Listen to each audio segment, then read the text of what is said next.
Eh bien voilà, bonjour. Ah ouais, c'est le temps que ça se mette en route. Ça y est, je suis en direct. Donc vous me dites hein, pour le son, les premiers qui me voient sur Facebook là, si tout fonctionne bien comme d'habitude. Alors voilà, donc on va parler personnalisé. Euh, donc, eh bien bonjour.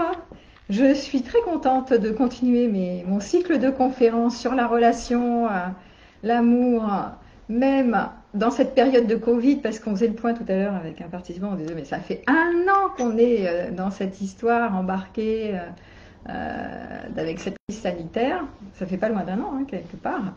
Et donc je suis quand même contente de continuer à diffuser, à transmettre, à être avec un public virtuel, puisque plus ça va et moins mon public présentiel est là, sauf dans les quelques ateliers que je mène. Je ne suis pas la seule, parce que là je ne parle pas comme mon nom, hein, donc on est nombreux à travailler en virtuel, à être en télétravail comme on dit, et bon voilà. Et donc le thème d'aujourd'hui porte sur justement les célibataires en temps de Covid. Comment c'est pour eux? Comment se porte cette population? Est-ce qu'ils le vivent bien? Est-ce qu'ils le vivent mal? Et si justement, là je vais m'adresser à ceux qui ont du mal. Attends, je vais reprendre ma page pour voir vos questions. Où c'est ça maintenant? Là, modération des commentaires. Je vois pas les commentaires, mais bon. Ok, bon, je vais les voir. Donc, qui le vivent mal, bah, je vous donnerai des pistes, voir comment vous pouvez mieux agencer, mieux articuler, mieux passer le cap. Et puis, je ferai peut-être aussi une projection sur le futur, voir un peu qu'est-ce que ça va donner tout ça. Ça fait quand même pas loin d'un an qu'on traîne là-dedans. Plus d'un an? Non, ça fait plus d'un an qu'on est dedans. Ouais, ça fait, oui, c'était ensemble l'année dernière à peu près, ça avait commencé, puis bon, ça fait un moment quand même. Hein. C'était en 2020. 2019, ouais, fin 2019, et là, ouais, ça fait un moment, ouais, ça fait presque plus d'un an qu'on est là-dedans. Donc, bah oui, ça a changé les mentalités. Donc, moi, j'avais lu un article il n'y a pas longtemps. Donc, les célibataires sont en hausse en fait, hein, depuis la crise. Ça fait augmenter les célibataires, c'est à 27%. 21%, pardon, je me trompe. Alors qu'il y en avait un peu moins avant. Donc, bon, on ne peut pas dire que c'est non plus une hausse terrible, mais quand même, le questionnement qui était en cours, c'était y a-t-il plus de souffrance chez les célibataires que ceux qui sont en couple? Donc, la réponse est oui pour certains, non pour une autre, non pour certains autres. Et par rapport au couple, c'est pareil. Hein. Certains couples ont vécu de manière très très compliquée le confinement, le fait d'être rapprochés, de trop de proximité, d'être l'un sur l'autre, de plus avoir son espace de travail, enfin ses espaces libres où il va qu'à des occupations à l'extérieur du couple. Donc pour certains, ça a été très compliqué. Et pour d'autres couples qui allaient bien, au contraire, ça a consolidé ce qui était déjà là. Donc en fait, ce qu'on se rend compte en fait dans cette période compliquée, c'est que ceux qui vont bien, c'est-à-dire ceux qui ont des compétences pour puiser dans leurs ressources, pour être optimistes, pour gérer leur stress, pour s'adapter à la réalité telle qu'elle est, pour faire avec en fait, hein, bah, eux vont toujours bien. Dire ça comme ça. Donc ceux qui vont bien vont encore mieux, ou toujours bien, et ceux qui vont mal vont encore plus mal. Voilà. Donc c'est un peu le constat, que ce soit les célibataires ou dans les couples. Ce qui a été remarqué, c'est que ça a amplifié des situations qui existaient déjà, en fait. Donc c'est intéressant de constater ça, hein, parce que ça montre que c'est un phénomène qui est extérieur, mais qui a contaminé par la peur pas mal d'individus, enfin la majorité des individus sur la planète d'ailleurs, puisque c'est un collectif, c'est la première fois qu'il y a un collectif mondial hein, qui nous embarque dans la même direction, hein, puisque normalement, même quand il y avait des guerres, il y avait une partie qui était touchée puis pas l'autre.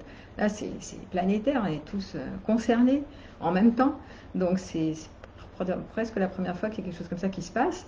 Donc du coup, avec le recul, même si on est encore dedans, on est plongé dedans, c'est intéressant de voir que, ben voilà, les conséquences, l'état des lieux au niveau individuel, qu'est-ce qui se passe? Est-ce que la sphère privée, qui est l'intimité, la relation, qui concerne aussi la relation amoureuse, la relation de couple, en quoi elle est touchée, affectée par la sphère publique, qui est ce que proposent les directives gouvernementales, sociétales, etc., en quoi ça nous impacte, et il n'y a pas l'un sans l'autre. La relation amoureuse, la relation intime est complètement en lien, impactée par la sphère sociale, qui est la sphère publique, qui est la sphère sociétale, qui est la sphère gouvernementale, qui est la sphère des directions politiques, etc. Donc c'est complètement intrinsèquement lié, puisque cette ambiance de peur a contaminé un grand nombre d'entre nous, et y compris un grand nombre de célibataires qui étaient déjà mal en point avant, par rapport à l'idée d'être seul. C'est surtout la solitude, hein, le vide-détresse, le fait de ne pas trouver la bonne personne, chaussures à son pied, choses comme ça.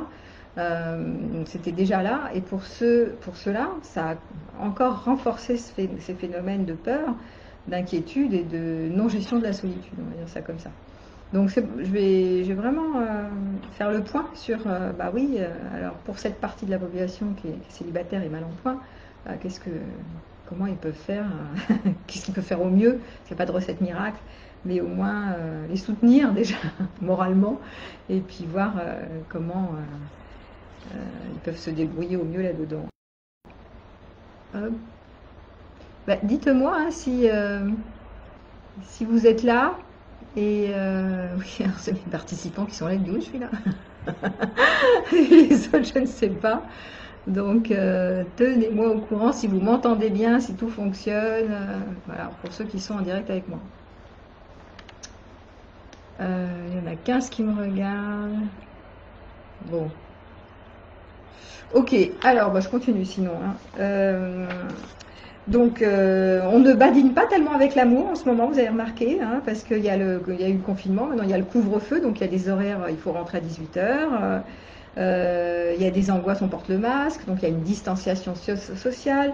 On se rencontre dans les lieux, il n'y a plus de public pour les célibataires, on ne peut pas se rencontrer dans les bars, on ne peut pas se rencontrer dans les spectacles, on ne peut pas se rencontrer dans les soirées d'amis, enfin ça restreint énormément, ça donne énormément de contraintes, donc compliqué de badiner avec l'amour dans cette période pour les célibataires, pas si simple. Alors, la question qui se posait, c'est est-ce que vraiment toutes ces contraintes sociales qui vont à l'encontre de nos besoins d'être en lien, hein, puisqu'on le sait, l'homme est un animal social, un animal de lien. Il a besoin de câlins, de tendresse, de contact, d'échanges, de regards, hein, pas seulement de liens virtuels. Bon, il y a quand même le regard dans le lien virtuel, mais il n'y a pas tout, ça ne fait pas tout. Il y a pas mal d'informations qui passent de visu, qui ne sont pas présentes quand on est en Zoom, ou voilà, on rate pas mal, même au téléphone, c'est pas la même chose. Hein. Donc on le sait, une des ressources principales pour l'humain, c'est le contact, et le contact souvent de proximité, avec peu de distanciation sociale, ou pas tant que ça, pas en tout cas derrière un écran, et là manifestement on y est contraint, et donc quels effets ça fait sur les individus? Eh bien, des enquêtes ont été menées, et il se trouve que beaucoup de célibataires sont quand même assez résilients. Voilà. On n'a pas remarqué qu'il y avait trop de... On aurait pu imaginer qu'ils vont se suicider, qu'ils vont partir en live complet, enfin, etc. Alors ils râlent, et la plupart des célibataires, ils peuvent être en souffrance, certains, comme je l'ai dit, et augmenter leur souffrance, surtout ceux qui veulent mal, mais la majorité, c'est les enquêtes qui ont noté ça, voilà, les enquêtes qui ont été faites sur les célibataires, ils sont quand même assez résilients.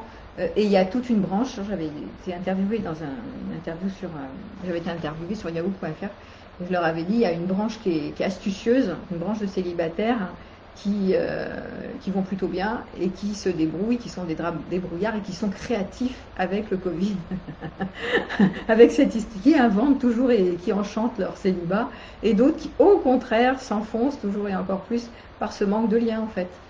Alors, comment ça se passe? Il se trouve que, d'après mes observations, hein, parce que j'en ai quand même pas mal au téléphone, c'est que quand il y a cette histoire individuellement, je vais mal, je me sens seule, Je suis donc victime de ce qui se passe en ce moment autour de moi. Donc je suis contaminée aussi par la peur d'ambiance du collectif, par la peur de la maladie aussi, hein, de contracter la maladie, surtout en tant que célibataire. Si je suis amenée à faire des rencontres, je me dis oh là là, je vais être amenée peut-être à être contaminée, etc. Donc ça augmente le champ du stress en fait. Hein. Et il y a pas mal de personnes célibataires qui sont embarquées dans la peur. Voilà. Et peut-être plus de femmes que d'hommes, je dirais, par rapport à la peur d'être contaminées par le virus et qui se mettent sur des sites de rencontres. Alors les sites de rencontres, ça a explosé, c'est monté en puissance, forcément, parce qu'il n'y a pas tellement grand-chose d'autre que de se mettre sur des sites de rencontres pour se rencontrer, là, pour le coup. Donc ça a donné une explosion des sites, hein, c'est presque devenu tout à fait normalisé. Et en même temps, la peur, pour certains, ça les a tellement contaminés que ça a été un prétexte, presque, pour se victime. J'explique. Donc, si je suis en contact avec une forme de vide détresse en moi, que je gère déjà pas très bien ma solitude en tant que célibataire, que c'est pas forcément un célibat choisi, mais un célibat subi, donc je suis déjà dans l'idée que il faudrait que je rencontre une personne d'autre pour aller bien, que tout seul c'est pas terrible, que je manque de liens, que je vais pas bien. Donc si je suis déjà en contact avec cette solitude détresse, ça va être ça va être un prétexte d'utiliser le monde extérieur comme renforçant la position de victime du monde intérieur. Donc c'est-à-dire et c'est ça, c'est dommageable. C'est-à-dire je vais raconter une histoire encore pire que ce qui m'arrive vraiment, que la réalité. C'est-à-dire je vais me raconter l'histoire que à cause des contraintes du Covid, à cause du couvre-feu, à cause de la distanciation, à cause du masque, à cause de ceci, cela, alors à ce moment-là, ma solitude est un gouffre. Je suis coupée des autres. Derrière les écrans, c'est terrible. Donc je vais râler sans arrêt en fait. Donc et à râler sans arrêt, plus je râle, alors c'est ça le truc, hein. Plus je vais mal, plus je suis happée par le vortex traumatique, comme on dit nous dans notre jargon, et plus je m'enferme là-dedans. C'est-à-dire je vais trouver les bonnes raisons pour me prouver à moi-même que j'ai raison de penser ça, et que c'est horrible, et que rien ne va, et je tourne en boucle là-dedans. Voilà. Et là, tous les prétextes sont bons. Et plus je me coupe, Hein. Parce que plus je suis persuadée que je ne peux rencontrer personne à cause des sites de rencontres qui pour beaucoup de femmes sont un obstacle quand même, hein, les sites de rencontres, beaucoup de femmes me disent ah oui mais bon c'est que des consommateurs et puis bon ça sert à rien et puis j'en ai marre de parler en virtuel sans aller sur le terrain, de toute façon je vais les faire fuir si je vais rencontrer des hommes et que j'ai peur d'être contaminée, ça va faire fuir les hommes. Enfin bon, il y a plein de bonnes raisons pour se dire que je me coupe du lien et que je reste seule et que je suis malheureuse, etc. Donc ça, c'est vraiment une posture qui est extrêmement dommageable hein, pour les individus, femmes ou hommes d'ailleurs.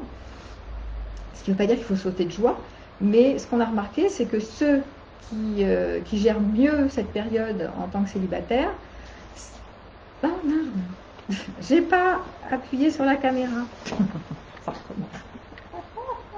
Voilà. Petit problème technique, j'arrive. Je vais recommencer du coup. Ça c'est mieux. Voilà, ça y est. C'est parti. Bonjour. Bon bah je vais recommencer, ça vous dérange pas? Je recommence parce que c'est pour la caméra. Bon bah je vais faire plus court. Hein. Je vais recommencer ma petite introduction. Donc les célibataires en temps de Covid. Voilà le sujet du jour. Donc les célibataires et le Covid. Donc c'est pas évident parce que en ce moment, ça fait un peu plus d'un an, on l'a dit tout à l'heure, que les célibataires qui sont en hausse à 21% aujourd'hui selon les enquêtes et les statistiques, alors qu'ils étaient un peu moins avant, donc c'est monté en puissance. Et ces célibataires sont sur il y a deux orientations de célibataires, ceux qui vont bien et qui vont encore mieux, parce qu'ils se sont adaptés, qui sont créatifs et qui se débrouillent bien. C'est ceux qui savent se ressourcer, trouver des idées hein, et qui inventent leur vie. Et il y a les célibataires qui allaient déjà un peu mal ou qui ont tendance à aller mal et qui augmentent leur posture en stigmatisant leurs croyances sur non, à cause de la distanciation sociale, à cause des masques, à cause des lieux qui se font rares, à cause des des angoisses du couvre-feu, à cause du confinement, à cause de tout ça, je ne peux plus rien, je suis contraint, donc c'est ceux qui sont... Il y a une résistance faible hein, quand même au niveau de la population par rapport à ce qui se passe, mais il y a quand même beaucoup de personnes qui râlent, et qui râlent, c'est une forme de résistance passive en fait, hein. Le râler c'est une résistance passive. C'est je râle que ça ne va pas pour moi, et en même temps, je ne fais pas grand-chose d'actif pour générer quelque chose pour m'en sortir en fait. Mais je râle, et plus je râle, et plus je râle, hein. Toujours pareil. Plus je vais bien, moins je vais bien, moins je vais bien, plus je râle et plus je râle. Donc râler c'est-à-dire se positionner en victime et d'utiliser les prétextes, ce qui est en train de se passer à l'extérieur, dans le monde extérieur, c'est-à-dire toutes ces contraintes, le masque, les distanciations sociales, la peur d'être contaminé, on ne peut plus sortir, il n'y a plus de bar, il n'y a plus de café, il n'y a plus de restaurant, il n'y a plus de sortie au restaurant, on ne peut plus sortir tout ce qui est sexy, c'est-à-dire les robes, les tenues, le champagne, il n'y a plus le côté festif, et voilà, tata, je t'en mets plein les yeux hein, pour la séduction. Donc tout ça, c'est un peu tombé en désuétude, voire plus du tout existant. Et donc, du coup, c'est une invitation au dépouillement, tout ça, hein, à quelque chose de plus authentique aussi pour les relations. Hein. Ça fait partie des avantages que je vais développer aussi tout à l'heure, c'est que, mine de rien, il y a pas mal de côtés négatifs dans cette période pour les célibataires en temps de Covid, parce qu'effectivement, ça renforce les moments de solitude. Donc si on gère pas bien sa solitude déjà, si on est mal avec soi et qu'on a une forme de vide quand on est trop seul, ça va l'augmenter, évidemment. Si par contre vous avez apprivoisé votre solitude et que finalement vous savez créer du lien et rester en lien avec votre tissu amical ou votre famille, voilà, vos proches, etc., déjà ça va aller mieux. Hein.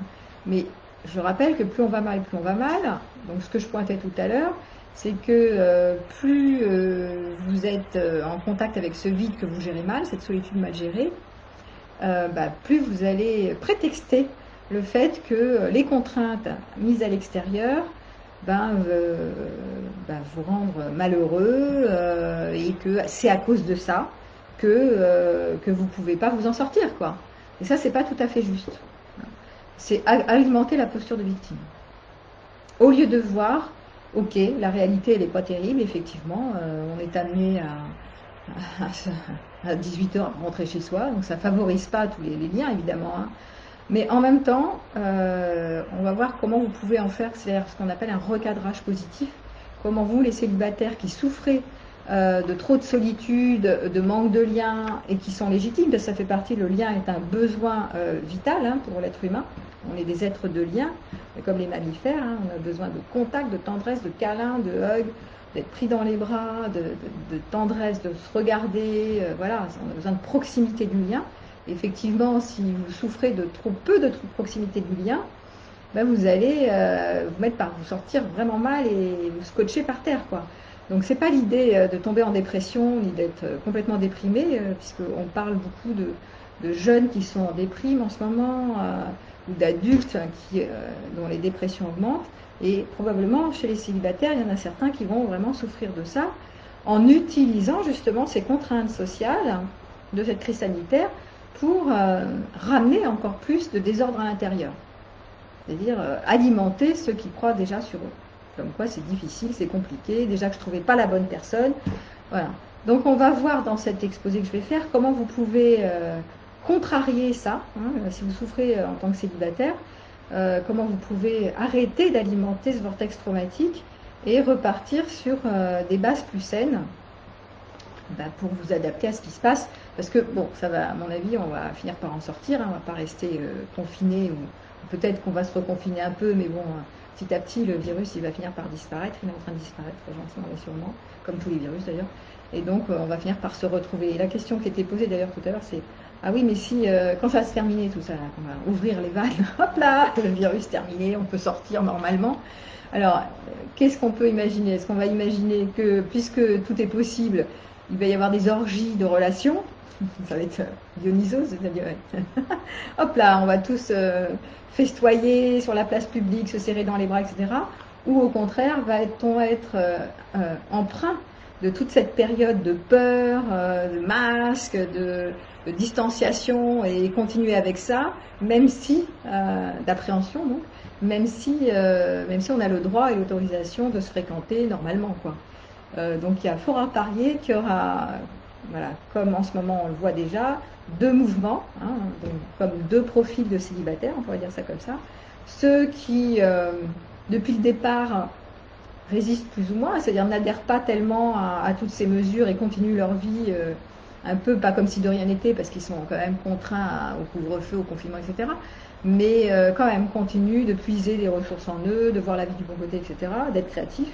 Et donc, ceux-là, il est fort à parier, ou même les jeunes, hein, que bon, ils vont se retrouver, ils vont faire la fête, et hop, pouvoir partir dans le lien, je veux dire, un lien plutôt normal et sain, et un lien de proximité. Et puis pour ceux qui ont été contaminés par la peur, et pendant un an, ça imbibe quand même pendant un an, hein, cette histoire de peur, il y a fort à parier qu'ils vont continuer d'avoir cette appréhension de distance comme ça, et que peut-être une partie de la population qui ne va pas se serrer dans les bras tout de suite ou se sauter les uns sur les autres. Il y a des chances que cette distance va continuer de s'opérer, même s'il n'y a plus rien. Hein. Pendant un certain temps, je pense qu'il y a cette habitude qui a été prise de se mettre à distance comme ça, on ne s'embrasse plus, vous savez, les codes de politesse ont changé, on ne se touche plus les mains, on se regarde comme ça en chien de faïence, qui c'est qui va me faire du mal, la méfiance et tout.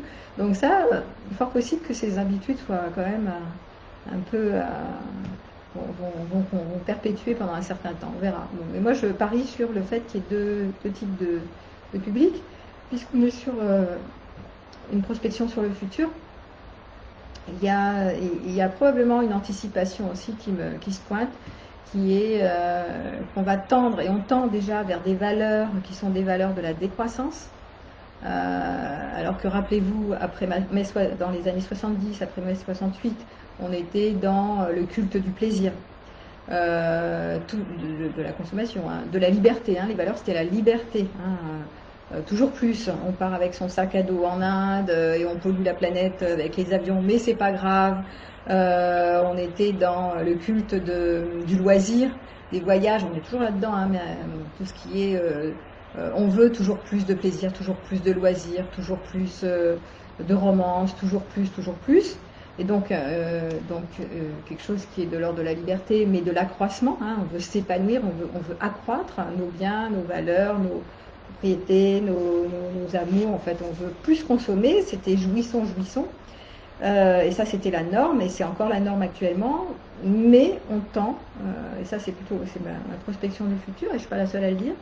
On tend vers un retour à des valeurs beaucoup plus vraies, beaucoup plus authentiques, des valeurs de la juste mesure, des valeurs du retour à l'équilibre, hein, avec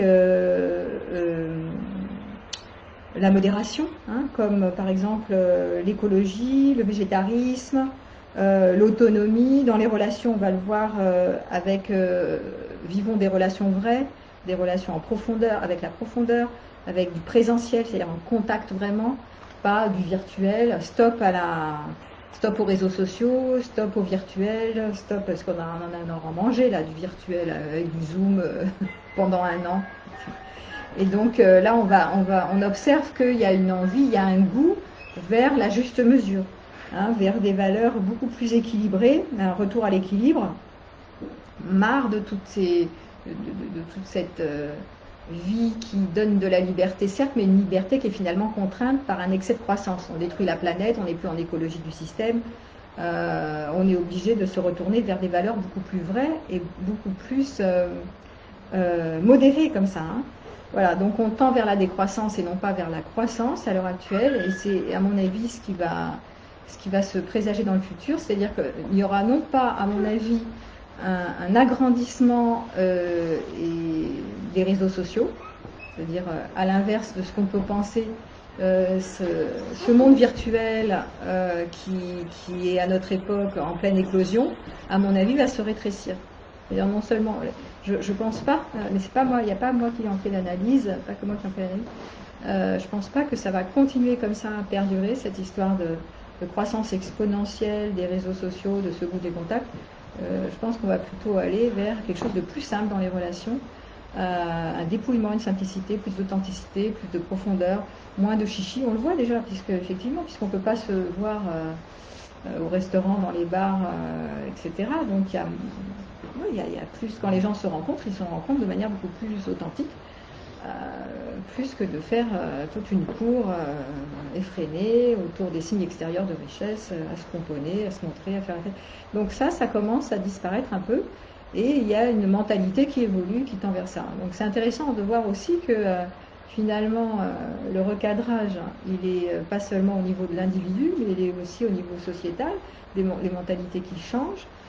Et qui ne change pas seulement à cause de cette histoire de la crise sanitaire du Covid, mais aussi à cause de d'une écologie qui ne tient plus la route, à cause d'un accroissement de consommation qui est exponentielle, mais qui arrive à un moment donné, on ne peut pas aller plus loin, où l'humanité va s'effondrer si on ne ramène pas quelque chose de plus pondéré.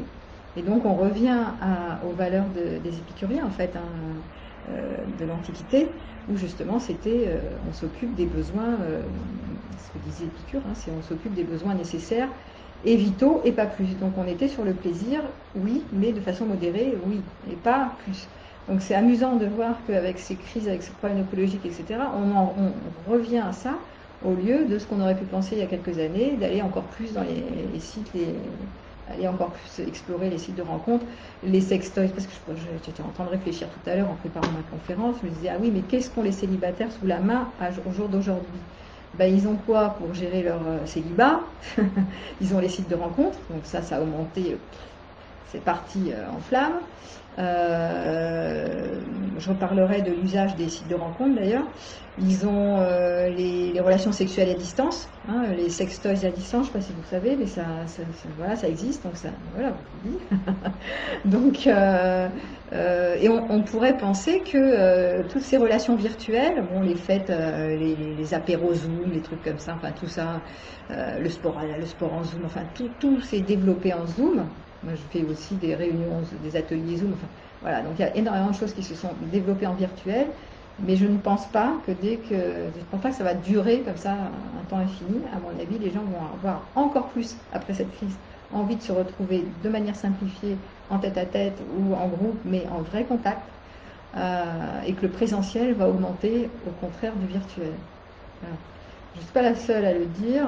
C'est intéressant de faire cette prédiction du futur, parce que les gens en ont marre d'être sur des relations hachées, coupées, comme ça, derrière un écran.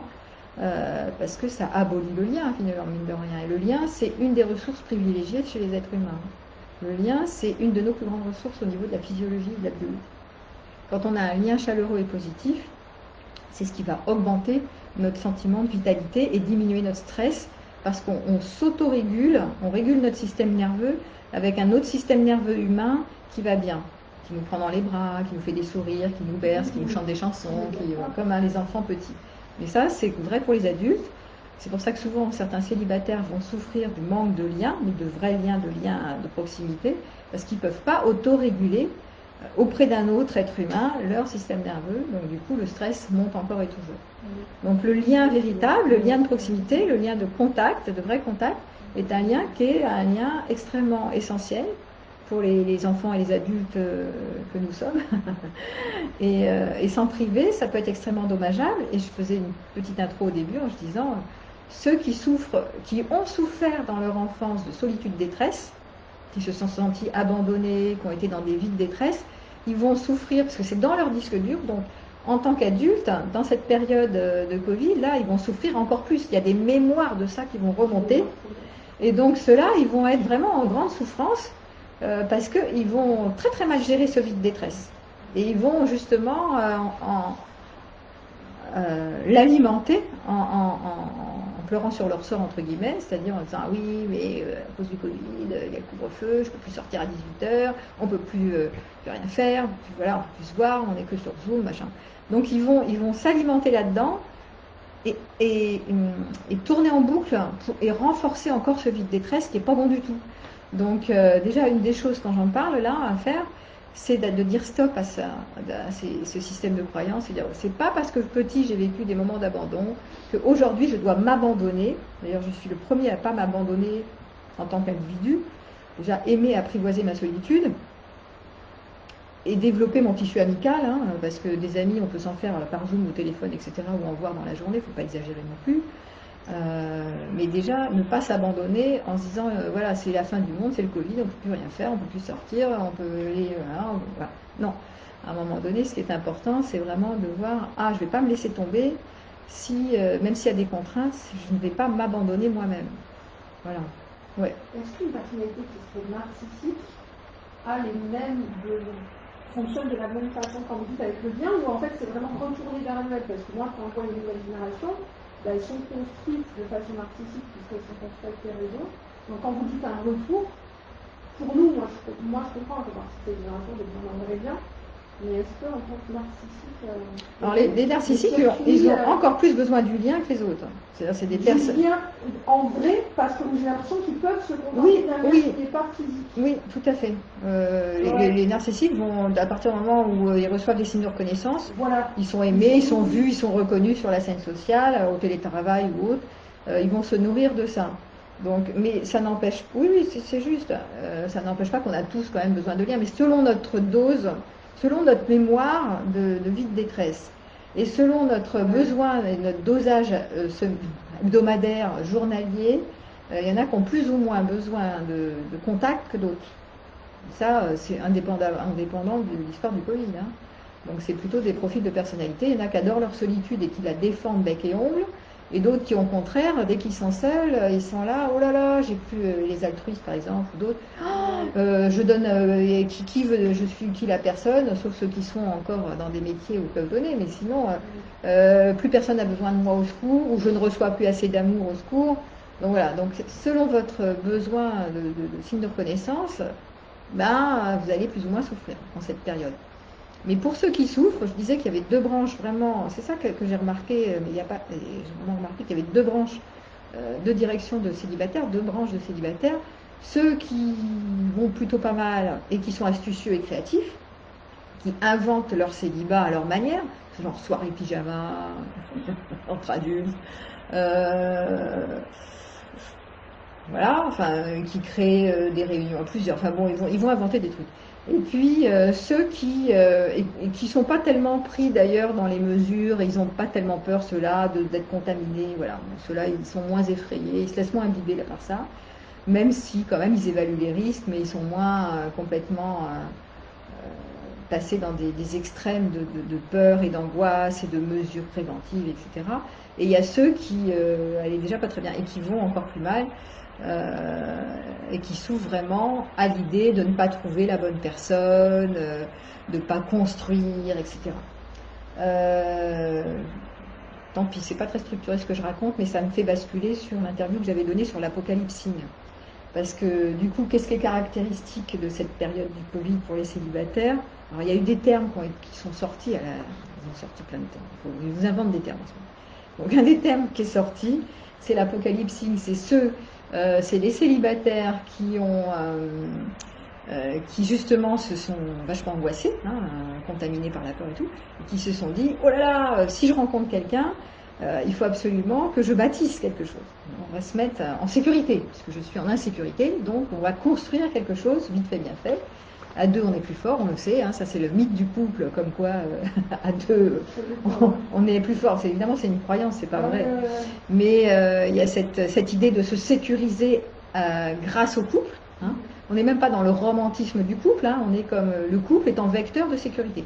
Donc l'apocalypsing, c'est j'ai tout de suite été former un couple, vite, et parce qu'on n'avait pas trop le choix, on n'avait pas le temps de construire une histoire de séduction, d'aller se voir au restaurant, tout ça.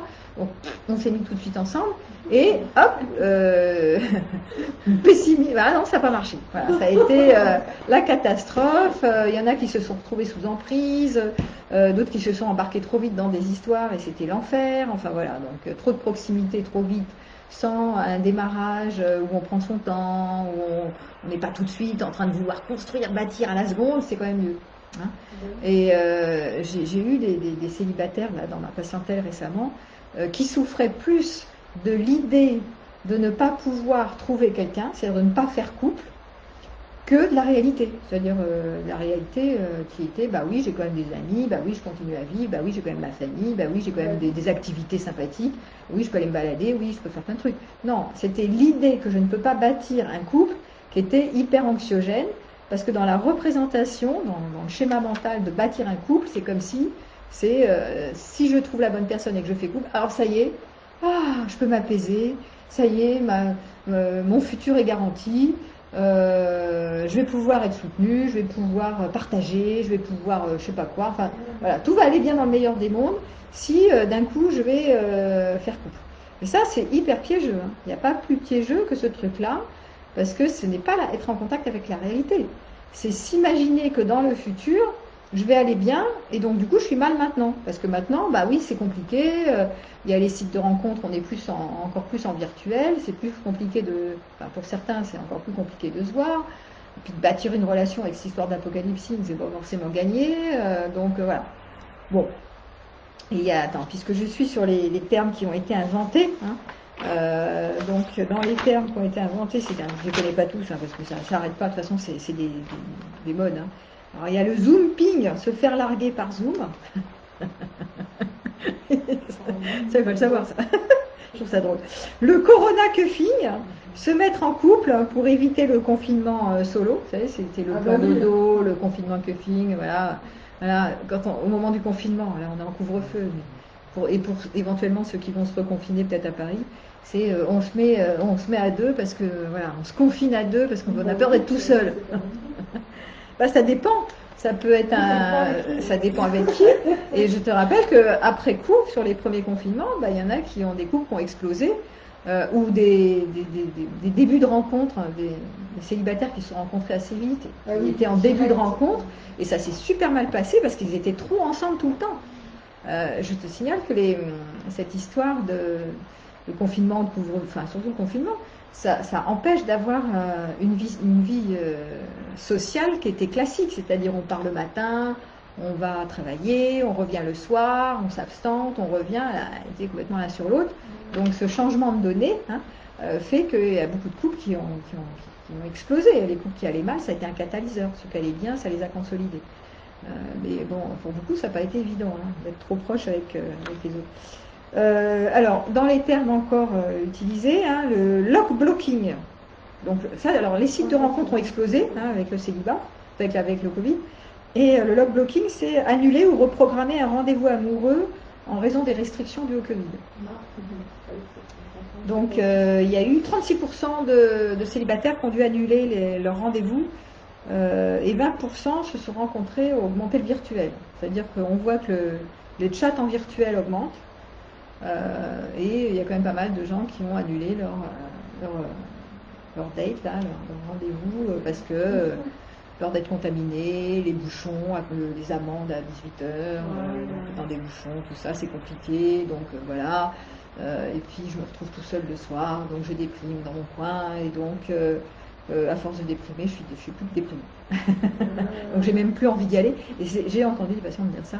J'ai même plus envie de faire l'effort. Je me vois plus avancer. Ça sert à rien tout ça.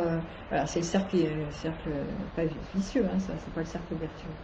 Donc plus je me coupe, plus je suis en lien, plus je suis en lien. C'est toujours pareil.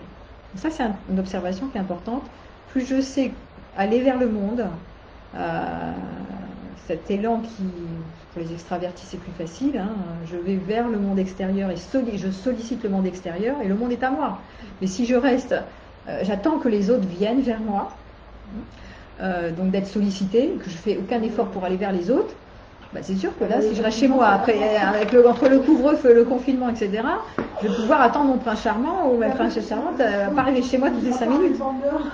Ah oui, ça fait toc-toc à la porte, coucou, j'arrive. Donc c'est sûr que ceux qui sont plus, on va dire, dans un mode inhibé ou de retrait, ou une tendance à faire en sorte que les gens viennent vers eux, c'est plus compliqué pour eux que ceux qui ont l'habitude d'aller vers le monde. Voilà. Mais il faut faire attention à ça, parce que, bah oui, les gens qui sont plus timides ont plus de mal à s'imaginer que c'est possible d'aller solliciter le monde extérieur. Bon, à partir peut-être de sites de rencontres, mais les sites de rencontres, ce n'est rien qu'un outil. Ils voient que les problèmes. Voilà, c'est ça. Oui, c'est ça. C'est utiliser les éléments du monde extérieur pour renforcer ses croyances. Ce qui ne veut pas dire que c'est pas vrai non plus. Il y a pas, évidemment qu'il y a des contraintes. C'est pas très marrant ces histoires de masques, de distanciation, on se regarde comme ça, on va se contaminer. Mon Dieu, je vais pas me taper le Covid, je vais pas contaminer les autres. Évidemment qu'il y a une réalité. Mais qu'est-ce que je fais de cette réalité? Si je ne sais pas recadrer quelque chose et d'en faire quelque chose oui, on pourrait parler de positif, mais un recadrage positif, c'est-à-dire de voir et comment je m'adapte à ça, comment j'invente quelque chose plutôt qui fait que je vais garder ma joie de vivre, parce que sinon je vais mourir là-dedans. En tant que célibataire, je vais être plus en souffrance, et plus je suis en souffrance, plus je vais alimenter ma souffrance. Donc ça, c'est important. Et cette représentation, moi je lutte en ce moment contre cette représentation idéale du couple, qui fait que ça, pour les célibataires qui rêvent d'être en couple, ça les aide pas du tout. Le couple, sinon rien, quoi. Ah bon et alors et donc justement elle me disait mais là si je vais rencontrer quelqu'un oh là là et puis j'en ai marre parce que c'est que des en général sur les sites les nanas elles disent, elles témoignent, ah oui mais c'est toujours des nazes quoi. Les écouter il n'y a rien de bien quoi. C'est ce qu'on entend tout le temps. Ce qui est intéressant c'est que moi j'ai un exemple dans le même site avec le même groupe de mecs et tout avec des nanas qui me disent des discours alors que moi dès que je rencontre, j'avais des rencontres très intéressantes. Et oui. Donc, pas tout, enfin, après pas 1000 rencontres. Non, mais il y a certaines. Mais oui. Donc, voilà, il y a certaines rencontres qui sont intéressantes parce que c'est un échantillonnage de la population. Donc, ça dépend comment vous y prenez pour aller sur les sites. Mais si vous y allez pour construire, déjà, c'est peut-être pas une bonne idée. Plutôt d'y aller pour la curiosité, avec un esprit de curiosité, pour rencontrer des nouvelles personnes qui ont des nouveaux univers, éventuellement partager une activité avec, et puis après, si ça va pas, c'est de l'exploration en fait. Si ça va pas, vous n'êtes pas obligé de vous marier avec, ni de construire une relation avec, ça peut rester simplement un ami. Et si vous partez dans l'état d'esprit qu'il vous faut construire et bâtir, déjà c'est mort, quoi. Alors ça peut être déjà juste, voilà, j'ai juste envie éventuellement d'élargir mon réseau social, de rencontrer de nouvelles personnes, passer un bon moment, voilà, passer un exactement. Et puis après on verra. Voilà. Mais ça veut dire que je ne suis pas enlisée trop dans mes peurs et dans mon vortex traumatique pour pouvoir prendre les choses au fur et à mesure, comme ça se présente. Et d'arrêter de projeter sur un futur, comme quoi, oh mon Dieu, il me faut ça, il me faut ci, il me faut mi. Bon, voilà, je prends, est-ce que je peux passer déjà un bon moment avec quelqu'un, et puis plus s'il y a affinité ou pas, et puis voilà, puis on verra bien. Moi j'ai une question. Ouais. Et dans l'idée de la représentation, est-ce que la base c'est valable? C'est-à-dire qu'une personne est en couple et qu'elle rêve d'être célibataire. Et qu'elle se dit que si j'étais célibataire, je serais plus heureux. Oui. Est-ce que c'est aussi une représentation qui fait oui. une vision? C'est la même représentation au sens inverse. Et c'est effectivement, de nouveau, ça existe. Tu as raison d'en parler parce qu'il se trouve que le site Guiden, qui est le site de rencontre pour les gens mariés, a augmenté aussi. Parce que les gens étaient en confinement et donc qu'est-ce qu'ils faisaient? Quand ils étaient trop près et qu'il y avait trop de conflits dans le couple, ou trop de problématiques dans le couple, ils allaient sur ce genre de site pour aller, ou dans des sites de rencontre aussi, pour aller rencontrer d'autres partenaires. En virtuel, on est toujours sur en virtuel pour l'instant. Oui, mais de toute façon, la réalité est décevante de toute façon. C'est-à-dire que le couple, c'est le chantier, je l'ai toujours dit, c'est un des chantiers les plus difficiles à mettre en place. Il faut y mettre une énergie considérable, ça réactive toutes nos blessures. Donc, sauf si on peut faire, il faut y mettre une énergie, il faut faire de la thérapie, enfin, c'est quelque chose qui n'est pas simple, quoi. Si on veut vraiment trouver son compte dans la relation de couple, c'est-à-dire une relation à deux et rien qu'à deux, c'est extrêmement complexe. Donc c'est sûr qu'il y a beaucoup de désillusions et que les célibataires veulent se mettre en couple et les couples veulent se mettre en célibataire. Donc déjà la première chose, puisqu'on est sur les célibataires en temps de Covid, c'est déjà la première chose, c'est d'aimer sa solitude. S'aimer dans sa solitude, voilà, apprivoiser sa solitude. Qui n'est en général, d'ailleurs quand je confronte les gens, je leur dis mais attendez, de quelle solitude vous me parlez? Bossez du matin au soir déjà. Vous êtes en contact du matin au soir avec des gens. Non, oui, c'est pas pareil, c'est des contacts, oui, bon d'accord, c'est pas pareil, mais vous n'êtes pas seul, abandonné de tous, isolé dans une île déserte déjà vous êtes en contact. Déjà, donc après comment je peux faire fructifier ce type de contact? Toujours pareil, c'est un état d'esprit. Voilà. Et deuxièmement, parce qu'il peut y avoir des liens qui sont intéressants au niveau professionnel. On ne peut pas dire que tous les liens professionnels sont pénibles, quoi. Et dans un deuxième temps, ma sphère privée, comment comment je continue de faire fructifier, cultiver mon tissu relationnel personnel. Ça ne tient qu'à moi, c'est un état d'esprit de nouveau. Je ne suis pas obligée, il n'y a rien qui m'oblige de me séparer de mes amis, de ne pas les appeler, d'en trouver des nouveaux, enfin rien ne m'oblige à rien, quoi. Donc tout ça, c'est un état d'esprit. Mais plus je déprime, et moins je suis en capacité il me faut des efforts, c'est le problème de la dépression. Plus je suis en dépression, plus je pleure sur mon sort, plus je me dévalorise, moins je me fais confiance sur mes capacités d'aller vers le monde, et moins j'y vais. Et donc c'est ça aussi, parce que je crois pas en moi, je me trouve pas assez désirable, les autres n'y arrivaient pas moi, je crois en la pénurie, je crois pas en leur abondance, et donc là c'est l'enfermement, on s'enferme sur soi dans ces trucs-là. Alors, oui, vous voulez dire quelque chose? Par contre, après, le piège, c'est quand plus on aime sa solitude, plus la personne avec qui on est mieux accompagné que seul, c'est difficile, parce que la barre elle est haute, parce qu'on se dit, je préfère être seul que mal accompagné. Ben oui, et c'est pas un problème ça. En quoi c'est un problème? Si, quand même. Pourquoi? Oui, ça veut dire que tu vas être plus exigeant. Non, peut-être alors pour moi c'est un problème parce que je n'ai pas encore eu d'enfant et que j'ai envie de savoir des enfants. Voilà, c'est ça. Donc du coup, c'est vrai que c'est ça qui est chiant. S'il n'y avait pas ça, j'avoue, ce serait pas un problème. Mais oui, parce que mieux vaut être seul que mal accompagné, mais c'est mieux que de tomber dans la dépendance affective. Hein. Ah bon? Les gens qui veulent pas, quand même, parce que ceux qui sont dépendants affectifs vont devenir des gros jaloux. En général, ça va avec la jalousie. Ça va avec de ne pas mettre ses frontières, de ne pas savoir ce qu'on veut, de faire trop de compromis, de se faire maltraiter, voilà, et des trucs comme ça. Donc c'est hyper toxique en fait. Donc non, à bannir, c'est la dépendance affective, et pour éviter la dépendance affective, c'est aimer sa solitude. S'aimer dans sa solitude. Avoir plaisir à être seul, avec soi, et parce qu'on sait qu'on se fait confiance dans notre compétence, d'avoir des ressources, voilà. Donc après, la problématique ici, elle est dans je dois. On est dans une autre injonction massive dont j'avais parlé la dernière fois, qui est je dois faire un enfant. C'est l'heure, hop, hop, hop. Donc je ne suis de toute façon pas libre. Soit je dois faire un couple, soit je dois faire un enfant pour ma sécurité ou pour être accompli sur Terre. Donc j'en ai parlé, je ne reviens pas là-dessus, hein, mais c'est toujours des représentations de mon bonheur plus tard. Voilà. Comment est mon bonheur? Alors plus j'ai de représentations sur ce qu'il me faut, moi je suis dans la disponibilité au présent et à ce qui est là maintenant qui pourrait me faire du bien. Moi je peux avoir la joie de vivre dans l'instant parce que je suis dans l'idée qu'il me faut ça, donc je suis orientée sur le manque de ce qui n'est pas, qui devrait, plutôt que dans ce qui est là, qui est bien. Donc ça c'est vraiment terrible, et ça c'est le piège de l'idéal. Je veux ceci, je veux cela, et pendant ce temps-là, je ne vois pas ce qui est là. Je suis incapable de voir ce qui est là puisque j'imagine que ça serait mieux si. Voilà. Donc ça c'est un piège énorme, un écueil énorme d'ailleurs qui est complètement rattrapé par la société de consommation, qui nous fait croire toujours que si on a ça, si on a ci, si on a mis, alors on sera hyper heureux, voilà, plus de loisirs, plus de voyages, plus de ci, plus de mi, plus d'hommes, plus de femmes, plus d'amour, plus de bref, on sera toujours plus heureux. Mais ceci n'est pas vrai, vous l'avez remarqué. En tout cas, ça n'a pas été constaté que plus les gens consomment et plus ils sont heureux, au contraire. Oui. Alors, je ne reviens pas sur le sujet, hein, mais par rapport à cet esprit d'avoir toujours plus, si je suis heureux. Donc là, non, c'est un écueil. Et donc, ce qui va rendre les gens plus heureux, c'est au contraire de revenir ici et maintenant et de trouver des ressources, leurs ressources dans l'instant.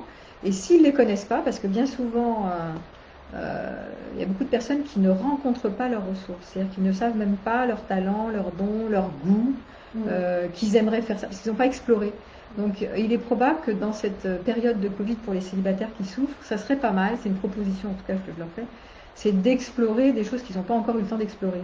En faisant par exemple une activité, et même par Zoom ou en présentiel, peu importe, même s'il n'y a pas grand-chose, d'explorer des choses qui sont réalistes, réalisables, et le faire une fois ou deux fois. Et puis si ça ne leur plaît pas, je sais pas, d'écriture, de la poésie, de la musique, je sais pas quoi, du chant en Zoom, n'importe quoi, des choses qui sont possibles en disponibilité. Et si ça ne leur plaît pas, ils lâchent, ils laissent tomber. Mais le problème, c'est que ces genres de personnes qui décrivent, on demande un élément extérieur qui vienne réveiller ça chez eux. Oui. S'il n'y a pas l'élément extérieur qui vient réveiller, ils ne l'ont pas. Alors je ne sais même pas si c'est de l'introversion, parce que non, des fois il y a des gens même extravertis, c'est pareil. Par contre, ils vont réagir à un stimulus extérieur. C'est vrai. Si je n'ai pas, alors c'est effectivement, Sinon, ils se sentent et c'est même pour pas ça qu'ils que, vont s'en aller. oui, oui, c'est ça. Mais et la proposition justement, c'est de, au lieu que maman me tienne la main pour me montrer que là, je pourrais aller faire de la zumba, je sais pas quoi, de la poésie, de l'écriture ou je ne sais quelle activité, ça pourrait être pas mal de dire je vais lâcher la main de maman et je vais me prendre en main, c'est-à-dire je vais explorer, je vais expérimenter des nouvelles choses et je décide de le faire par moi-même. Et voilà, il y a peut-être un effort à faire. Peut-être aussi quelqu'un qui est créatif est capable de le faire, mais quelqu'un qui ne l'est pas n'est pas capable de le C'est faire. pour ça que quand la personne, c'est pas créatif, quand la personne est trop enlisée dans ses problèmes, souvent on dit bah, vaut mieux consulter parce que là il faut rebooster l'énergie un peu et une fois que c'est reparti, après c'est aller dans le sens de l'exploration, continuer cette exploration qui est je vais me découvrir, je vais découvrir qui je suis, mes goûts, les trucs que j'ai mis au placard quand j'étais petit parce que je me suis dit que c'était nul, etc. Enfin, c'est ça parce qu'en fait on était déjà comme ça petit. on a tous des goûts, on a tous des tendances, des dons, des préférences, on a tous des dons naturels qu'on n'exploite pas toujours parce que des fois on ne sait même pas que ce sont nos dons. Donc c'est juste de mettre le zoom dessus ou de se rencontrer à cet endroit-là. Et les relations d'ailleurs, puisqu'on était sur les relations intimes, les relations amoureuses via les sites de rencontres, etc., ça peut être aussi l'occasion en allant sur les sites et de découvrir, de vous faire des amis, en fait, pas forcément de bâtir un couple, de pouvoir explorer de nouvelles activités. Alors, moi, je l'ai fait récemment, je me suis dit, ah tiens, je ne connaissais pas le paddle, alors je suis partie faire du paddle. Je vais faire, là, je vais peut-être pas tarder à aller faire du ski de rando, alors que je fais de la raquette. Quoi. Explorer des nouvelles choses qu'on ne connaît pas, eh ben pourquoi pas quoi. Voilà, ça peut être l'occasion aussi d'aller se rencontrer sur des nouvelles facettes qu'on ne se connaît pas, plutôt que de se lâcher la main en disant ah, putain tout est déprimant, oh là là, c'est la fin du monde. donc c'est s'accommoder de la réalité et ça s'appelle un recadrage positif ça. Autre avantage de cette période pour les célibataires, c'est d'en profiter pour faire de l'introspection. C'est-à-dire de mieux savoir ce qu'on veut, de mieux savoir ce qu'on ne veut pas, plutôt que d'être tout le temps sur le terrain, en mode... c'est ça, avec sa canne à pêche. C'est ça, c'est ça. Au lieu d'être tout feu, tout flamme, de sauter sur tout ce qui bouge, c'est aussi une manière de revenir à soi, de passer des temps avec soi, dans sa solitude, et à mieux se cerner, mieux se comprendre... mieux voir nos goûts, nos erreurs du passé, qu'est-ce que je veux, qu'est-ce que je veux plus, quelles sont mes limites. Voilà, c'est un temps qui, comme l'hiver hein, d'ailleurs, c'est un temps qui ramène à soi et qui permet de mieux se connaître. Et ben pourquoi pas. Si certains en ont profité pour faire ça, c'est bien, parce que de toute façon, être toujours en mode conso et en mode j'y vais, tout feu, tout flamme, c'est pas tellement terrible non plus. Et ce que j'avais observé aussi, c'est que ce qui va être important dans cette histoire de célibataire, c'est qu'il faut gérer l'équilibre, c'est-à-dire un temps pour aller vers le monde extérieur, solliciter sur les réseaux, enfin je sais pas, aller vers le monde extérieur, et un temps pour être avec soi. Et cette période invite à aller vers soi. Hein. Donc pas trop de temps de solitude qui vous plonge dans une détresse monumentale et là vous pleurez sur votre sort en tant que victime, mais pas trop non plus hein, d'être surbooké par les chats en virtuel qui à un moment donné même pas grand chose non plus hein, parce que le virtuel c'est aussi une manière de se protéger et que voilà c'est une manière de ne pas se rencontrer vraiment. Donc pas trop sur le monde extérieur, mais pas trop non plus de rester seul avec ça. C'est toujours une histoire d'équilibre. Donc essayez là, pendant que je vous parle, de faire un espèce de check pour voir est-ce que vous êtes en posture d'équilibre. Est-ce que vous êtes trop avec vous en mode solo, je suis dans la solitude et je reste bloqué dans ma solitude qui est une solitude souffrante, ou est-ce que au contraire il y a un équilibre entre le monde extérieur, ma manière d'être avec les autres, en lien avec le monde extérieur et ma manière d'être avec moi. Donc ça, c'est une question d'équilibre de temps. Certains ont plus besoin de temps avec soi, de solitude, et d'autres ont plus besoin, on l'a dit tout à l'heure, de temps de rencontre. Mais quand on est trop noyé dans les rencontres, on s'étouffe là-dedans. Et quand on est trop noyé dans la solitude, on peut se couper et rester un peu sur dans son mental, quoi. On est tout seul avec nous, on réfléchit le monde, mais on ne vit pas le monde. Donc on se coupe de nos forces vives à force de ne pas descendre sur le terrain si les gens sont trop seuls. Et pour ceux qui sont toujours noyés dans les contacts et dans les liens et dans la chat et dans tout ça, là, à un moment donné, ils se perdent dans les relations. Donc il n'y a plus d'intimité avec soi et ça manque aussi. Donc c'est toujours intéressant de voir cette notion d'équilibre, surtout dans cette période où on voit que ça augmente, c'est un accélérateur de tout ce qui était déjà présent avant. Voilà. Donc ceux qui gèrent mal, puisque je reviens sur les enquêtes qui ont été faites, les célibataires qui gèrent mal vont tomber dans des addictions. Donc, regardez, alcool, nourriture, jeux vidéo, etc. 2/3 abusent. Donc, mais je disais quand même, dans les enquêtes, ils ont remarqué que la plupart des célibataires sur cette année, ils ont quand même été assez résilients. C'est-à-dire qu'ils se sont débrouillés avec le virtuel, les relations Zoom, etc. Ils ont fait des apéros Zoom, des soirées costumées Zoom, des trucs Zoom, des Noël Zoom, des anniversaires Zoom, des machins Zoom. Et donc, il y a eu quand même une forme de créativité pour certains qui commencent à... les gens en ont marre quand même. Hein. Commencent à se sentir... Bon, elle a marre du Zoom, c'est bon, on a donné, on va peut-être passer à autre chose. Comme le télétravail. C'est un peu plus compliqué puisque je disais que le visu, quand on est en visuel, il y a tout un tas d'échanges informatifs, et y compris, même si on n'est pas collé l'un à l'autre, il y a des échanges d'informations qui se font alors qu'on est on est coupé derrière un écran, c'est différent quand même. Même si on se voit, c'est pas pareil. Ouais. Mais pour l'ocytocine, tout ça, c'est vrai que c'est mieux de se toucher. Et le toucher, il y a beaucoup de célibataires qui se sentent, enfin, une partie de célibataires qui se sentent en pénurie de toucher. Les addictions, effectivement, je pense qu'il y aurait c'est ça. Parce qu'on a besoin d'une dose de sérotonine. C'est ça, on a besoin d'une dose de sérotonine, d'ocytocine. Ben oui, alors là, vous prenez vos doudous.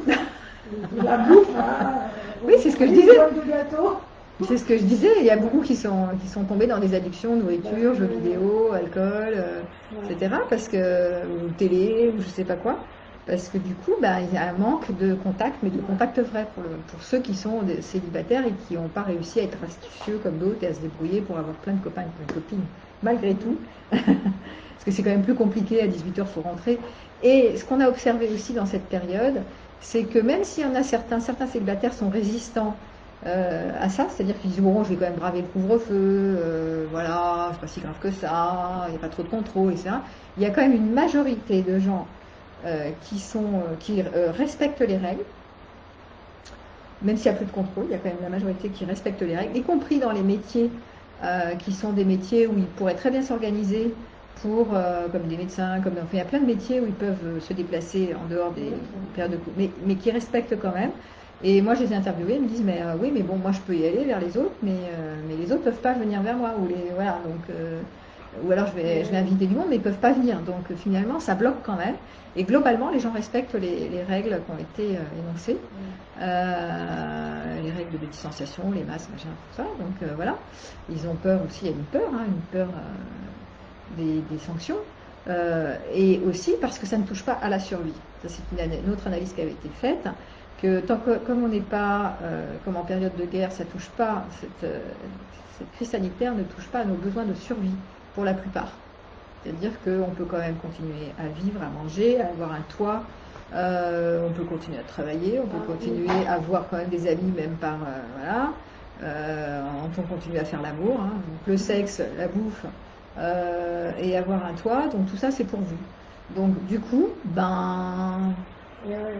les gens s'en sont adaptés et n'ont pas fait des révolutions massives. Enfin, on n'a pas vu tellement de manifestations, vraiment une vraie révolution pour l'instant. Donc finalement, il y a une résistance plutôt passive. Et donc là, je fais plutôt une analyse globale, générale, mais en même temps, on va le retrouver au niveau de la relation. Il n'y a pas non plus il n'y a pas eu beaucoup de personnes qui, peut-être à part toi, mais qui se sont autorisées à sortir hors du couvre-feu, aller voir des amis, de toute façon il n'y a pas de restaurant, il n'y a pas grand-chose, mais même, donc il y a peu de personnes qui ont quand même résisté face aux règles, et donc effectivement, ça a quand même engendré quand même le fait de rester chez soi à 18h, que les distances, tout ça, de respecter les distances. À un moment donné, on ne pouvait plus partir prendre sa voiture pour aller loin. Enfin, tout ça, c'était compliqué. Et donc, ça a quand même ramené beaucoup plus des temps de distanciation. Et ça a compliqué quand même pas mal une grande partie des célibataires. Alors, il y a une question qu'on m'avait posée, est-ce qu'il va y avoir un célibat boom? C'est-à-dire, comme après les guerres, quoi. On va sortir de là, et d'un coup, ils vont tous faire des bébés, là, parce que ça y est, on va pouvoir enfin se voir, on va sortir, c'est le printemps, voilà, d'ailleurs ça commence. Avant c'était l'hiver, tu vois, donc quand on sortait avec son masque dans un jardin public, tu vois, c'était, on avait froid, nos aspects se regardaient, on est emmitouflés. Là, on va sortir le temps des pâquerettes, là, sans les masques, etc., si on est relâché dans la nature. Est-ce que est-ce qu'il va y avoir un baby boom après le... Ça, on n'en sait rien. Bon, on serait protégés quand même en théorie. Après, on ne sait pas, on ne connaît pas le futur, mais c'était aussi une question qui m'avait été posée, va-t-il y avoir un effet... voilà. Une autre question qui m'avait été posée sur les célibataires, c'est est-ce que cette crise sanitaire a une influence sur le romantisme, sur la passion? Parce qu'on dit que normalement la passion c'est la rencontre spontanée, tu vois, le désir est spontané, voilà, c'est pas on met les masques, on se regarde comme ça, on se méfie, on prévoit. On prévoit le soir, on est voilà, obligé de dormir voilà, ensemble. c'est ça. Voilà, c'est ça, on est obligé de dormir ensemble parce que voilà, le soir à partir de 6h, bon, voilà, donc c'est compliqué. Donc est-ce que ça joue sur le romantisme et la passion? Oui et non. Oui, parce qu'effectivement, c'est moins spontané, c'est moins voilà. Et en même temps, il y en a certains qui dépassent ça, qui se débrouillent quand même pour continuer à vivre des... Ben oui, puisque ça augmente aussi le dépouillement et la relation vraie. Parce qu'il n'y a plus les chichis, il y a moins de chichis, on fait moins de fioritures. Oui, déjà, on peut pas aller au restaurant. Mais c'est ça, il n'y a pas les restaurants, il n'y a pas les boîtes, il n'y a pas les restaurants. Mais oui, c'est ça. On est en tête à tête, donc on peut moins faire des chichis, fonfon, machin, tata, et se montrer sur notre super jour, machin, tout ça. Ouais. Ça s'y prête pas. Donc du coup, il y a plus de... Hein, il y a beaucoup de dépit. Alors il y a aussi beaucoup de personnes qui justement, de par ces rencontres en tête à tête, justement, les fameuses soirées pyjama, où on est obligé de passer la soirée ensemble si on peut se voir après 18h, et notamment j'ai eu des témoignages de femmes, et ça a été des fois pour certaines complètement dramatiques, qui ont du coup, parce qu'avec les sites de rencontre, souvent on se rencontre, on couche d'abord et après plus il y a affinité, on parle après, on commence à coucher, c'est la sexualité first, et plus on commence à parler le lendemain peut-être, et donc ces histoires de démarrer par la sexualité, qui étaient déjà vraies avant l'histoire du Covid, c'était lié aussi aux rencontres sur les sites de rencontre, parce que si on va sur les sites de rencontre, on sait que c'est pour se rencontrer. C'est pas pour discuter entre amis, on fait pas une soirée comme ça où on se rencontre sur le lieu de travail ou entre amis et peut-être qu'il va y avoir une relation. Non, on sait qu'on y va pour se rencontrer, pour trouver quelqu'un. Déjà, la configuration, elle est cadrée, quoi.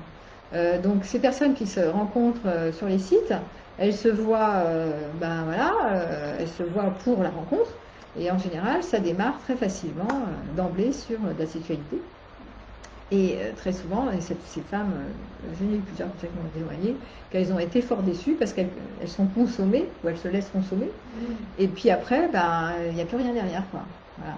C'est-à-dire qu'il n'y a pas de relation qui se tisse, pas toujours, mais donc pour ce cas-là que j'avais eu, ça a été, elle est finie par une tentative de suicide, parce qu'à force de... Enfin, j'avais entendu cette histoire-là, mais j'en ai eu comme ça dans les patientes aussi, qui, à force d'être consommées, puis d'être déçues, parce qu'il n'y a pas de relation, parce qu'il n'y a pas de couple, le fameux couple qui se crée, c'est juste des relations comme ça éphémères, eh bien il peut y avoir une grosse déception à la clé, et si la personne n'a pas assez de ressources, elle s'écroule, quoi, avec son rêve de prince charmant, etc. Ça peut être terrible. Donc, comme quoi, c'est pas le problème de consommer, c'est qu'est-ce que j'en fais derrière. C'est toujours une question de regard, parce que tu peux partir dans la sexualité en étant dans je vais m'offrir une séquence fusionnelle de telle heure à telle heure, sans présager du futur. Et peut-être qu'il va y avoir une danse qui va se faire à deux et un lien qui va se nouer, qui va se tisser dans le futur, ou pas. Non, mais tu vois, mais ça t'en sait rien. Ça dépend de la personne. Ça veut dire si c'est une femme, parce que je pense que si elle suicide, c'est parce que derrière elle-même elle a une fausse croyance. C'est-à-dire elle croit que peut-être le mec, elle montre que sa part cette femme sexuelle, on va dire, et elle n'a montré que ça, et elle attend qu'après derrière le mec soit intéressé. Donc on peut passer direct, moi je dirais ça, mais si on veut qu'après il y a autre chose qui prenne, il faut montrer autre chose, il faut qu'il y ait une autre approche. Et là, du coup, ça n'arrive jamais. Ça n'arrive jamais un mec qui ne va pas vous rappeler parce que vous avez une conversation intéressante, parce qu'il a envie d'en savoir plus, parce que vous avez lancé un truc à suivre. Et voilà, mais c'est clair. Oui, c'est vrai aussi, ça parle de comment j'envisage la relation, et ça parle aussi de l'intimité, de ma capacité de faire vivre l'intimité dans le lien. Bon, ok, on a passé un moment sexuel, mais après, est-ce que j'ai réussi à échanger est-ce que j'ai échangé pendant cette... Est-ce que j'échange... Voilà, est-ce que je parle de moi? Est-ce que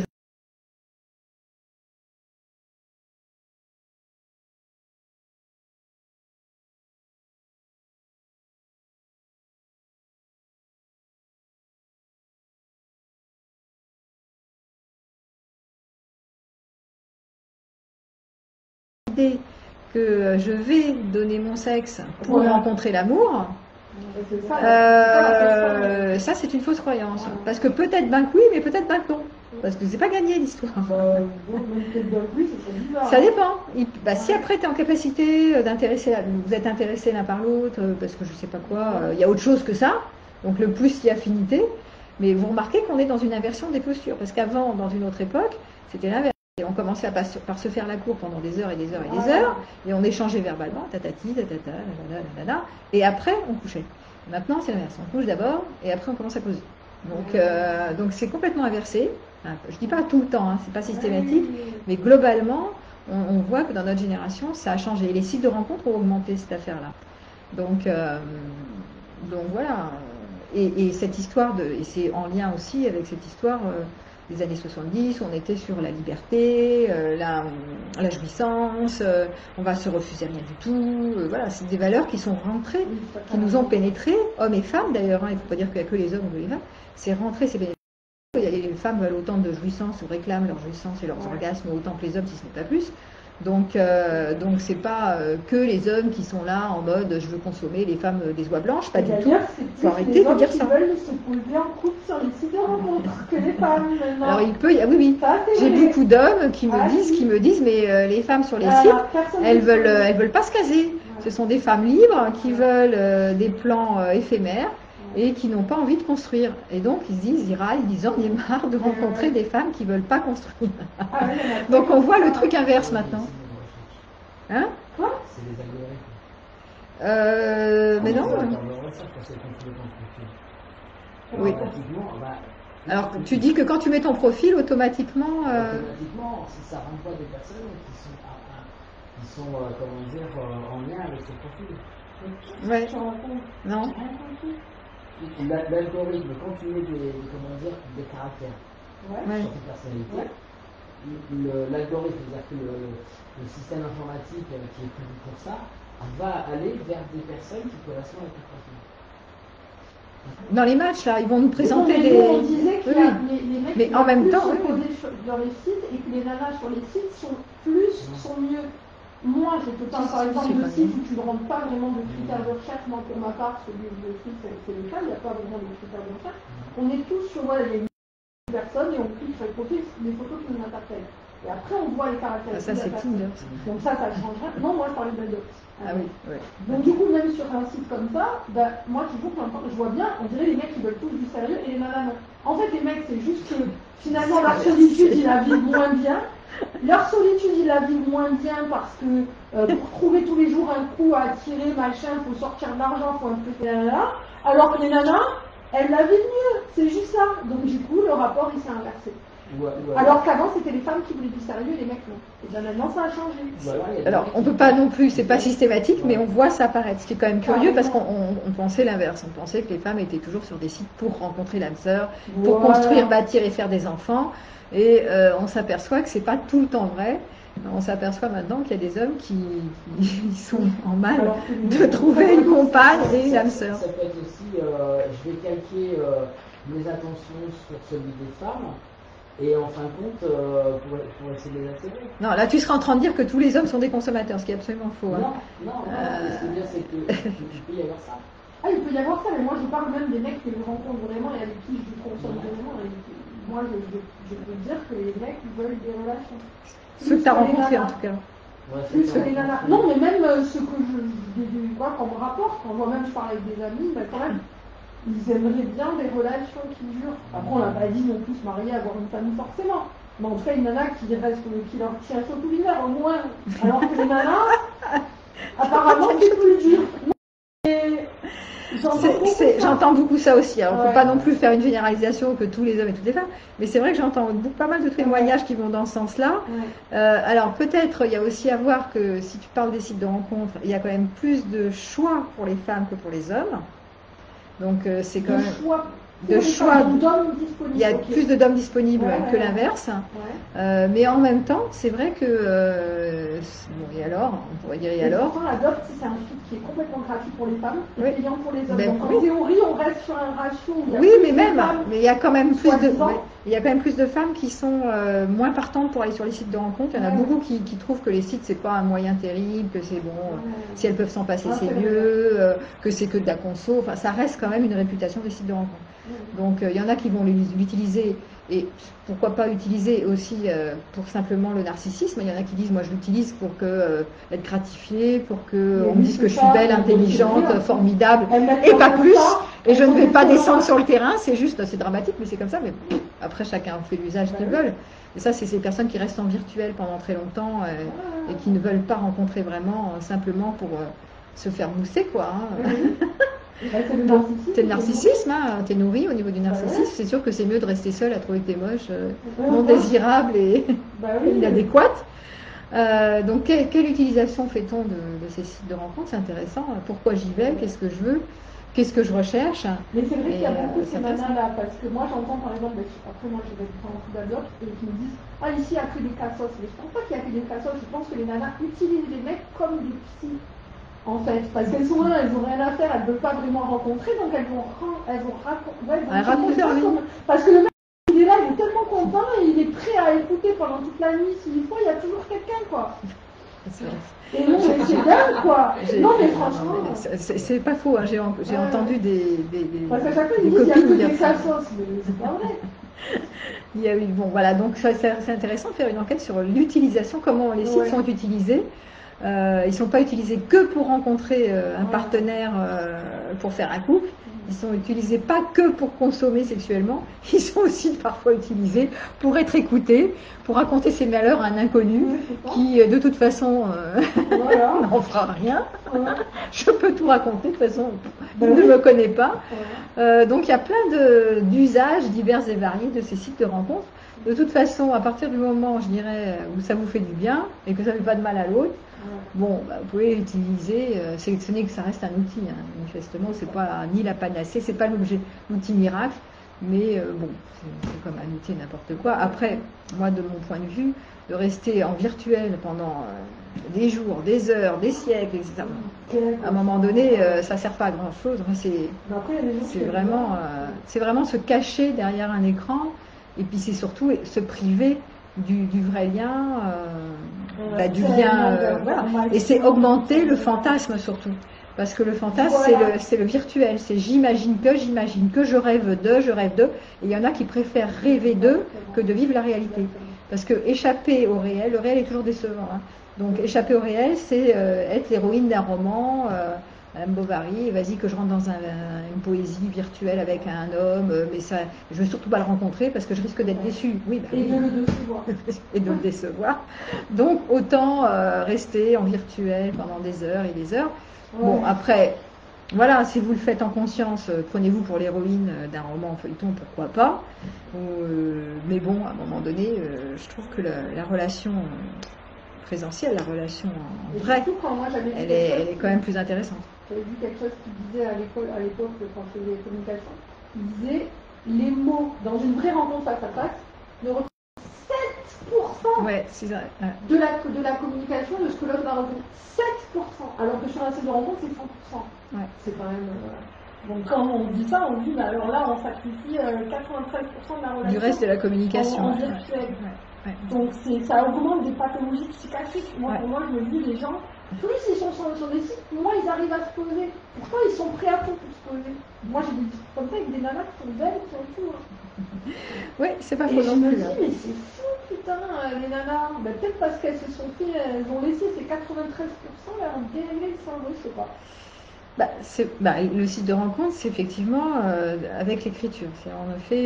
On n'est que sur des critères écrits, c'est les mots, c'est le langage qui décrit. Je décris mon profil selon des critères. Il n'y a pas le reste de la communication, comme tu dis, 7%. Le reste, toutes les informations non verbales. Le reste, elles sont... parce que les mots, à force, on peut les voir. Oui, mais ces informations, tu les as pas, puisqu'elles ne sont pas présentes. Voilà. Donc tu te fies au langage, à ce que l'autre dit de son profil, à ce que toi tu dis de ton profil et à ce qui est échangé dans les chats. Mais effectivement, c'est une part réduite de la communication. C'est pour ça qu'il y en a beaucoup qui sont déçus quand ils descendent sur le terrain et qu'ils rencontrent la personne en vrai. Voilà. Forcément, c'est logique. Donc, il y a des formations YouTube pour savoir comment faire pour bien parler à une fille. En plus, même 7%, c'est même pas lui qui C'est vrai qu'il y a toute une histoire de stratégie de séduction, comment rencontrer sur les sites, comment rencontrer à la première rencontre, que dire, que ne pas dire, toutes les stratégies. En plus, bon, alors, déjà que ça nous perd une larme, alors là, on est à 1% à la fin. À la fin, là, donc, à vous d'évaluer comment vous vous positionnez par rapport à cet outil que sont l'outil des sites de rencontre. Qu'est-ce que vous en faites? Pourquoi vous l'utilisez? Dans quel but? Et déjà de vous questionner en amont là-dessus, de mettre un peu de conscience là-dessus, de voir est-ce que vous partez, est-ce que vos intentions sont saines ou pas?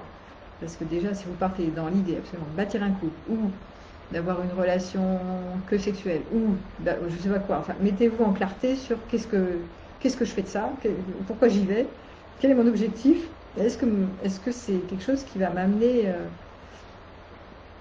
est-ce que ça va m'amener une ressource ou est-ce qu'au contraire je vais être vite déçue si je n'obtiens pas ce que j'ai désiré, si je ne suis pas raccord avec l'objectif que j'ai pondu dans ma tête. Donc avant toute rencontre, déjà posez-vous la question pourquoi vous y allez, comment vous y allez, quelle est votre intention. Est-ce que cette intention vaut la peine ou pas d'être revisitée? Voilà, on peut dire, vous avez d'autres choses à dire? Donc, moi je trouve intéressant que cette histoire de temps particulier, quand même, va nous amener, nous amène d'ores et déjà à reconsidérer justement toute la période des réseaux sociaux, toute cette période d'explosion des réseaux sociaux, de rencontres sur les sites, etc. Et que ça va, à mon avis, non pas les faire augmenter, mais plutôt les faire diminuer. Je pense qu'on va vraiment remettre à l'honneur toute la partie présentielle, ce dont tu parlais, cette partie où on est vraiment en face à face, avec nos amis, avec les uns les autres, avec la relation, avec l'intime en fait, dans des relations plus authentiques, et que ce qui est déjà le cas aujourd'hui, je pense, et que ça va s'accentuer, et qu'on va, je pense on ne peut pas continuer dans une société qui va dans toujours plus de consommation, plus de liberté, plus de ceci, plus de plus. Ouais. On va aller plutôt dans quelque chose de plus, de plus dépouillé, de plus vrai, de plus dépouillé, de plus sincère, de plus approfondi aussi, choses plus reliées quoi, à notre humanité, plutôt qu'à notre espèce de grandiosité, de je veux toujours plus, espèce de truc de toute puissance, d'adolescent non fini. On veut avoir toutes les femmes de la Terre, on veut avoir tous les hommes de la Terre, on veut tous les orgasmes, on veut rien rater, on veut rater aucun voyage. Ouais. Bon, tout ça commence à toucher à sa fin. On voit qu'on ne peut pas tout, qu'on n'est pas illimité, qu'on ne peut pas avoir tout, et que même quand on veut tout et quand on a un maximum, en fait, finalement, on est toujours limité, donc on se retrouve quand même malheureux. Donc c'est pas ça l'astuce. Ça, c'est plutôt le piège. Donc de revenir à plus simple, en fait, plus mesuré, plus simple et plus profonde. Je pense qu'on va tendre vers ça. Et ça ne nous empêchera pas, là, pour l'instant, et ça ne vous empêche pas, les célibataires qui m'écoutez, là, de quand même utiliser ce qui est à votre portée, mais de le faire en confiance, et de voir et de vous questionner par rapport à où vous en êtes dans vos stratégies de relation. Est-ce que vous êtes dans trop peu, dans trop? Est-ce que vous prenez la tête avec ces histoires de règles sanitaires, de contraintes, ou est-ce que vous êtes plutôt dans une forme de créativité par rapport à, ou de ce qu'on avait dit, augmenter votre relationnel, ou voilà. Est-ce que vous vous laissez abattre, ou est-ce qu'au contraire, vous savez être optimiste, être dans vos ressources et gérer au mieux? Des témoignages, sinon, avant que je termine, vous avez des témoignages sur votre vie de célibataire en temps de Covid? Comment vous le vivez? Plutôt bien, plutôt mal? Tu l'as mal vécu. Est-ce que tu peux me témoigner? C'est quoi? Tu veux pas en témoigner? Mal parce que c'est quoi? C'est compliqué de trouver des personnes ou du contact? Bah, c'est plus dur, oui, c'est sûr que c'est plus dur. Après, je te dis, ça dépend des profils de personnalité quand même. Il y a des personnes qui ne se sont pas limitées à ne voir personne. C'est vrai que quand on est créatif, c'est même plus facile parce que comme on ose des choses que les autres n'osent pas, bah, du coup, on sort du lot plus facilement. On a le droit d'oser en plus. Ben ça, en faisant rien qu'un truc que d'habitude tout le monde ferait, et ben on sort du lot. Alors ouais, c'est ça. C'est ça. Bon, ça c'est ceux qui ceux qui sont guidés, les gens qui sont guidés par l'enfant rebelle, comme certains, donc toi par exemple. Mais ceux qui ont un fort enfant rebelle par rapport à un enfant soumis, c'est intéressant de le voir comme ça. Ceux qui ont beaucoup d'enfants soumis, ils vont être contaminés par la peur, par les contraintes, par le respect, par le correct, par tout ça. Ceux qui ont un fort enfant rebelle, ils vont être là en mode oh les contraintes je supporte pas, vive la créativité, je vais résister, mais je vais pas faire une résistance, je vais pas militer là, parce que je vous ai dit, personne milite tellement, mais je vais faire une résistance à ma manière. Et pourquoi ça s'est arrêté ça encore? C'est possible ça. J'espère que j'ai pu enregistrer, c'est ma lumière ici. Je comprends pas. C'est quand même curieux parce qu'il y avait le bouton. C'est pas possible ça. Le point rouge, il est. De toute façon, je crois que j'ai cliqué. Non, ça marche pas.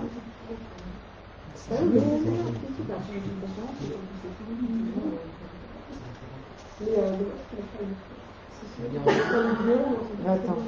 Tant mieux, parce que ça veut dire. Ah, ça m'énerve, pourquoi ça marche pas ça? Ah si. Non, ça marche plus. C'est la première fois que ça marche. C'est les célibataires en tant que vie, ça marche.